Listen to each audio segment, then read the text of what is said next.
Hello, my name is Brian Payne, and I'm the preservation carpenter at the House of Seven Gables. I was asked to do a couple projects for the House of Seven Gables, and I was asked to make videos to explain to you how I made them.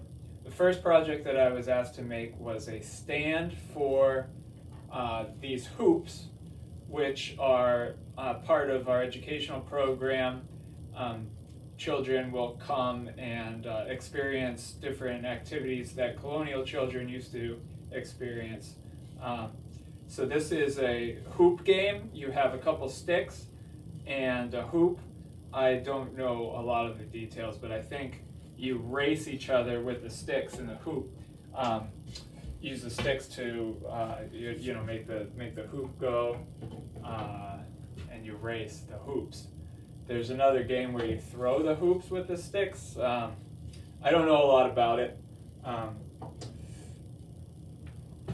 but I was asked to make a stand to hold the hoops, and so the stand has to be able to hold the hoops sturdy and hold sticks, and I wanted the stand to be able to collapse and be able to fit into a small place for storage.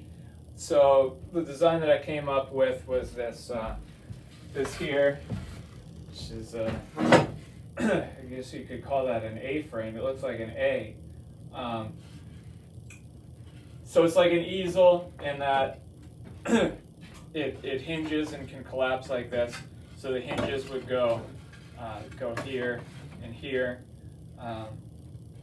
and when you have it set up like this, after I put the hinges on, there will be a dowel that comes out here, probably 8 inches, and that'll hold the hoops. So you'll have 4 hoops sitting on here.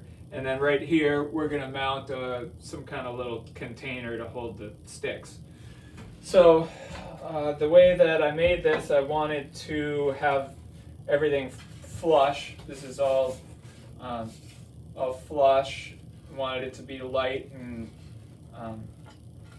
as elegant as possible. So what I used was a lap joint to join these pieces together and make the frame. Let's see if you can see what a lap joint looks like. The way that I made the lap joint was on the table saw. I took a piece. I think I have a piece that I can show you.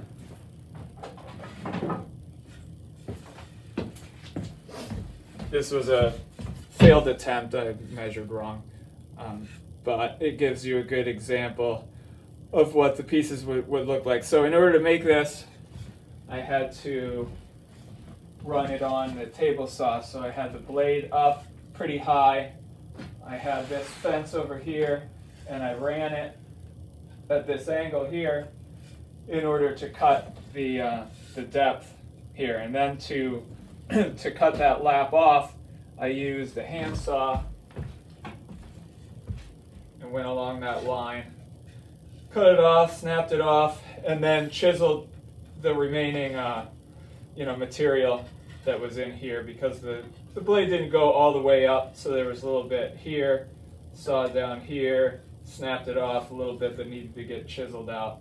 And then I took some sandpaper and just planed this down so it was nice and flat. It's not perfect.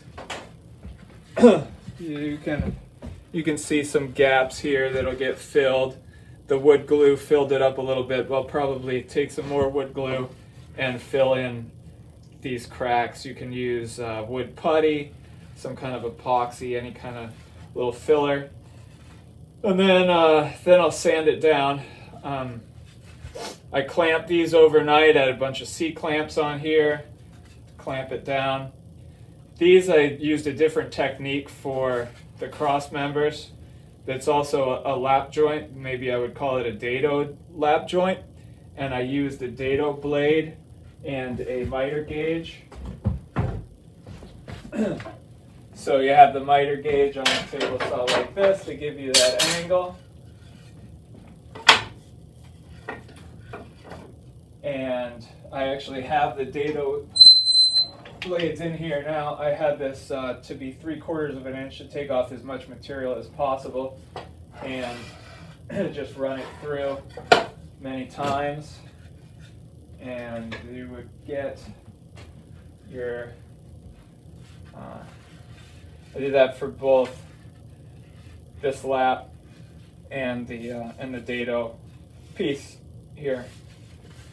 Pretty simple. Cut everything on the chop saw.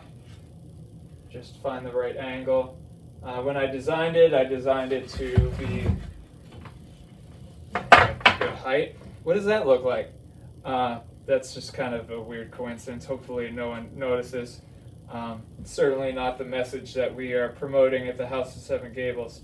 So then we'll put that 1-inch dowel, I think I already said this, right here. But in order to give that dowel more support, I'm going to add a piece of wood back here 3/4 inches. So you'll have 1.5 inches that 1-inch dowel goes into, and that should give it enough support. I'm going to have to think about how to put the hinges on here. I would have liked to just have them flush, come out like this. Where did that other piece go? There it is.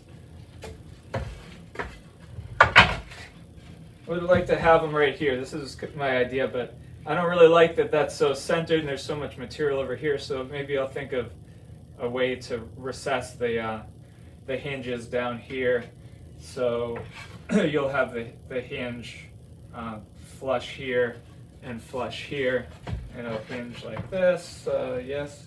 And we'll probably put a chain or a rope, I don't know if you can see that, chain or a rope down here to keep it from going all the way out. So it'll be, when the chain is fully extended, that's the length that you want thing to sit on the ground at. The other thing I might do is bevel the feet here at at a good angle, so that when it's in the correct position, it sits flat on the ground. That is pretty much how that went. The other project that I'm working on is a mailbox. We are employing more people because of the COVID crisis is kind of dying down, and we're getting more visitors, and we need more staff. So we need more mailboxes for the staff, and I was asked to make some. So this is one, and I'm going to make another one. I just clamped it. I just glued it up and clamped it. Maybe I can bring it over and show you with all the clamps on, or I can show you the one that I need to glue up. I'll do that.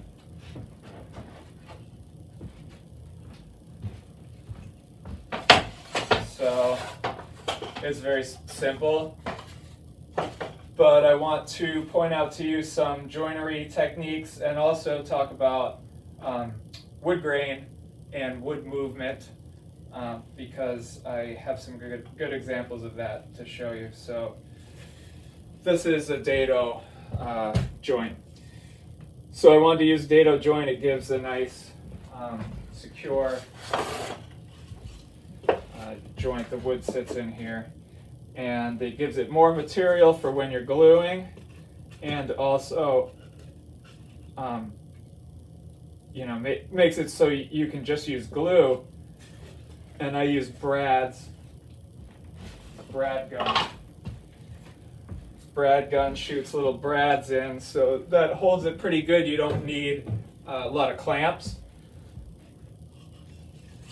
A few clamps, just to tighten up the gaps. But the brads and the glue hold it pretty good and give you that form and that structure that you want. The other joint that you could have used, that I could have used, is a butt joint, so you wouldn't have this dado groove here that I made with the dado blade. It's in the table saw, pretty straightforward. This is a butt joint, and if I use this joint, I'd be fooling around trying to get this in just the right position. I'd probably want screws to go through, so that'd be more take away from the visual simplicity of this box. I had to determine, just measuring out a cut list for this project. I had to determine what pieces were what size, and in order to do that, I had to design it. You can see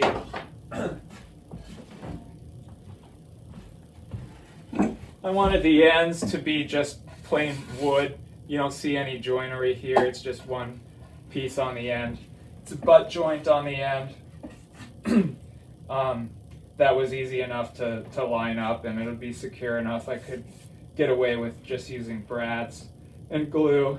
The back, you'll see the back. I'm going to talk about this later.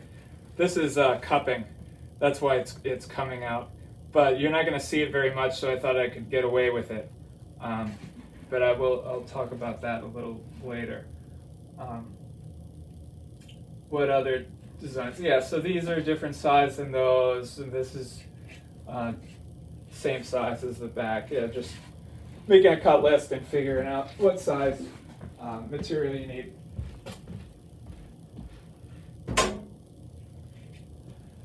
So I did use that cupped piece of wood for the back because you're not going to see it, but it's really hard to use wood when it's cupping so much. This is called a cup. Wood warps in different ways, and I'm forgetting some of the terminology, but we're just going to focus on the cup right now. If you can see this wood grain, you can tell where the wood's going to move. So the grain is going like this. So the tree was growing this way. Imagine the whole tree like this. And this is a piece of wood that was cut using a technique called plane sawing. So you take the whole tree, and you've got your blade. Well, it depends what kind of mill you're using. This would be a bandsaw mill. If you ran the whole tree through this like this, you just keep running it through and slicing pieces that go through the whole tree, and that gives you nice wide boards. To avoid that, there's a different technique called quarter sawing that you use on a mill, and you'd cut the tree into quarters. You'd basically cut it in a cross and then run the wood so that the grain is actually vertical with the blade. So every piece that you're cutting out, I'd have to show you diagrams, or you can look up quarter sawing versus plane sawing. But with quarter sawing, it's great because all the wood grain line up. So when it's expanding and contracting, it's just going in and out, and you don't have to worry about it cupping like this or warping like this. But when you use wide pieces of wood like this, you're not going to find quarter sawn more than probably 8 inches wide. Don't quote me on that. I'm sure you can find it in different species of wood. Probably varies, but cupping. So yeah, a lot of misconceptions about this. It's confusing for people because the wood grain's going like this, so they think that it would curve that way with the grain, but because it's denser, it's down here in the middle, closer to the core of the tree.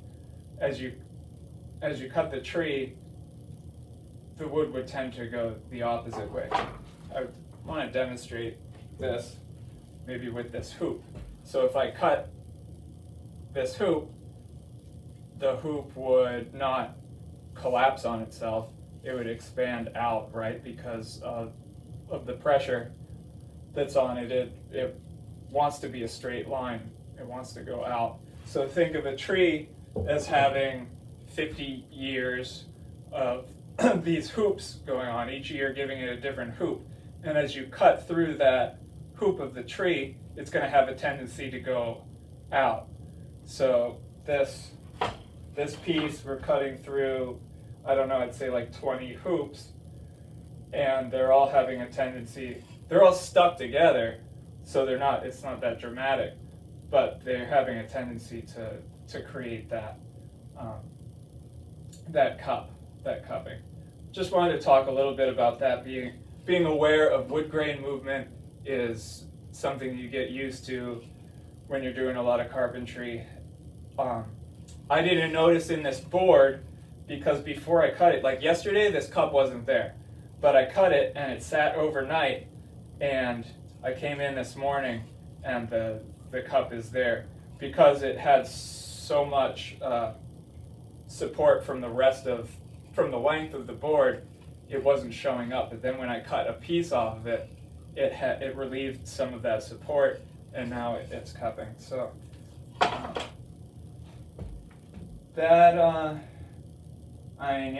that's pretty much what I'm working on, the considerations that I'm making here. I think that's about it. Thank you.